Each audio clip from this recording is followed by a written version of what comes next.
सुनील कक्कड़ जी हमारे जिला अध्यक्ष, हमारे बीच रविंदर जी पूर्व जिला अध्यक्ष, भारत भूषण मदान जी, राजेश गोयल जी, और अभी हमारे यहाँ के मंडल अध्यक्ष परीक्षित बागड़ी जी, मनीष चड्डा जी, हमारा भाई राजेश भल्ला, मनोज, अशोक, दिनेश, सुशांत, प्रमोद, अखिल, अंकित, सतनाम जी, श्याम बाला जी और प्रजापति जी, हेमलता जी, पार्थ जी, दामिनी जी, मैं अब सीमा, अनीता, श्वेता, अब मैं सबके, मनोज, अभी अरुण, अभी गड़बड़ हो जाएगी, विकास, सारा टाइम इसमें निकल जाएगा, आइए रह जाएंगे। ये तो सबसे पहले गाली पड़ने वाली है, राजन खन्ना जी। अच्छा, मैं अब नाम नहीं ले रही, पर सबको पता है, मैं सबको नाम से जानती हूँ, सबको पता है ना, किसी को शक तो नहीं है? जिसको शक है वो हाथ खड़ा कर सकता है, नहीं है? मेरे प्यारे भाई बहनों, मेरे को ऐसा लगा कि आप सबका आशीर्वाद जब जब प्राप्त हुआ और आपने जो काम का मुझे कहा, मेरा लगातार प्रयास रहा कि अपने क्षेत्र की जनता की सेवा में लगे रहे और जो बन पाए वो हम कार्य करते रहे। हमेशा सबके सब काम हो जाए ऐसा संभव नहीं हो पाता, लेकिन अधिक से अधिक काम सबके हो जाए ऐसा प्रयास हमारा रहता है। और इसमें जो मैं कहती हूँ कि वो जो भारतीय जनता पार्टी की खुद की ट्रेनिंग है, प्रधानमंत्री मोदी जी का नेतृत्व है, जो लगातार हमको सीधी डायरेक्शन में गाइड करते रहते हैं और हमें सीधा मॉनिटर करके बताते भी रहते हैं कि आपको कैसे चलना है। मैं आज के इस पार्क के बारे में 2-3 विषय बताना चाहती हूँ। आपने देखा हमारे एसओ साहब, राठौर जी, दीपक जी जो हमारे आर्टिस्ट हैं, बाकी सब उनकी टीम के जितने आर्टिस्ट हैं, माफी चाहती हूँ, मुझे आप सबके नाम अभी नहीं मालूम है, सुभाष सरदार, और लड़की जो है गर्ल, व्हाट्स योर नेम, प्रगति, हाँ श्याम, आप लोग ऊपर आइए 1 मिनट प्लीज, आइए। इन सबके लिए जोरदार तालियां। ये टीम नहीं होती तो ये संभव नहीं होता जी। अच्छे जो लोग होते हैं, मैं हमेशा एक बात कहती हूँ, जो भी भले व्यक्ति है और अपने काम को काम नहीं समझकर, फर्ज समझकर, ड्यूटी समझकर जो काम करते हैं, उनको कुछ नहीं चाहिए होता, उनको सिर्फ जो है शाबाशी चाहिए होती है। तो ये जितने हमारे आर्टिस्ट हैं, इन सबका मैं आभार व्यक्त करना चाहती हूँ कि इन्होंने ये काम किया। जो भी कर्मचारियों की दिक्कतें रही वो एक अलग विषय है, वो मैं एसओ साहब से अलग मिल के बात करूंगी। आप सबका बहुत बहुत बहुत बहुत धन्यवाद, हृदय से आभार, और जो कुछ पेंडिंग है उसको भी पूरा कर दीजिएगा। मैं 2-3 बातें आपको बताना चाह रही थी। एक बैठने की जगह इनको मिल जाए तो अच्छा रहेगा। हम लोग तो ये जो बना है अपना एम्फी थिएटर, उसमें भी बैठ जाएंगे। ये एम्फी थिएटर है परफॉर्मेंसेस के लिए, इसीलिए बैठे। मेरे को ऐसा लगा कि 2-3 चीजें हुई। एक तो प्रधानमंत्री जी ने जो पोर्टफोलियो हमको दिया, एक तरफ विदेश मंत्रालय का हिस्सा और दूसरी तरफ संस्कृति मंत्रालय, तो यानी भारतीय संस्कृति को विदेशों में बताना और विदेशों से सीखी जाने जैसी चीजें सीख के यहाँ अप्लाई करना, यही मतलब है ना, कि उनके बारे में जानना और अपने बारे में बताना। और भारत की जो हमारी गौरवमय सभ्यता है, संस्कृति है, हजारों साल पुरानी सभ्यता संस्कृति है, उसको देश दुनिया में फैलाना, उसके विषय में लोगों को जानकारी देना, जिससे सबसे पहले तो भारतीय अपनी संस्कृति के प्रति जागरूक हो, अपने बारे में जानकारी प्राप्त करें कि हमारे पूर्वज कितने महान थे, उन्होंने उस समय पर कितनी महान इमारतें बनाई, नृत्य बनाए, संगीत बनाया, कपड़े बुनने की विधा बताई, गायन, नृत्य, विज्ञान, हर चीज में उन्होंने हमें शिक्षा दी। लेकिन वो शिक्षा किसी ना किसी कारण से छिन्न भिन्न हुई, हमारी सभ्यता संस्कृति को बहुत चोटें पहुंची। लेकिन बावजूद उस सब नुकसान के हम लोगों ने, हमारे पूर्वजों ने, मेरे को लगता है हमारी पीढ़ी का योगदान छोटा है, हमारे से जो पूर्व की पीढ़ियां हैं उनका योगदान बहुत बड़ा है।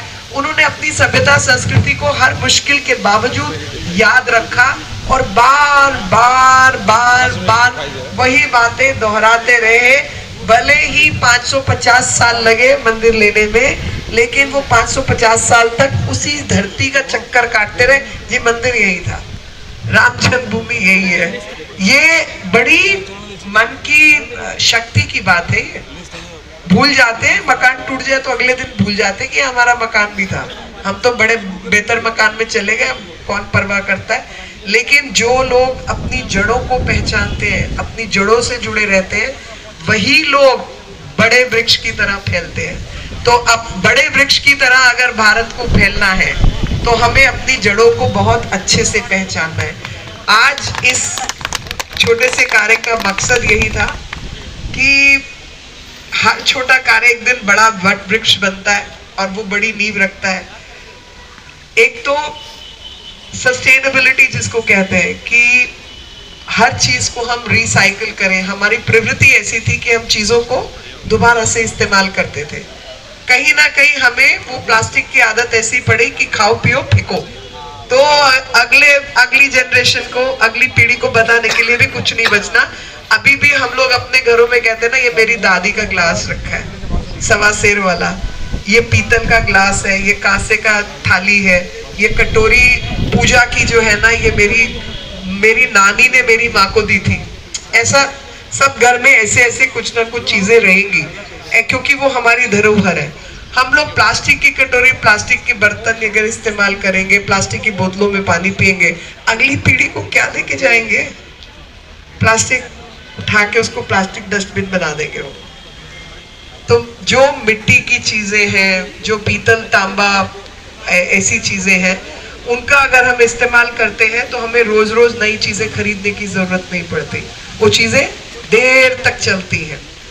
और उन्हीं सब चीजों को जिसको लोगों ने कबाड़ समझ के फेंका, हमने उस सब को इस्तेमाल करके अपनी कला के माध्यम से अपने भारत की जो कला है, जो हमारी यूनेस्को की वर्ल्ड हेरिटेज साइट्स हैं, उनको दिखाने का प्रयास किया। चाहे शोर टेम्पल हो, चाहे लाल किला हो, चाहे आगरे का किला हो, चाहे सांची का स्तूप हो, चाहे हमारा कुतुब मीनार, नहीं मैं बात कर रही थी उड़ीसा की कोणार्क का जो मंदिर की जो ट्रॉफी दी है ना, जो चक्र दिया है, वो कोणार्क मंदिर है, कोणार्क का मंदिर है। चाहे चार मीनार है, ये इस तरीके की चीजें जगह जगह भारत की जो प्रसिद्ध स्थल है, जो भारत की यूनेस्को वर्ल्ड हेरिटेज साइट्स है, उनको बना के बच्चों को उनके बारे में जानकारी प्राप्त हो।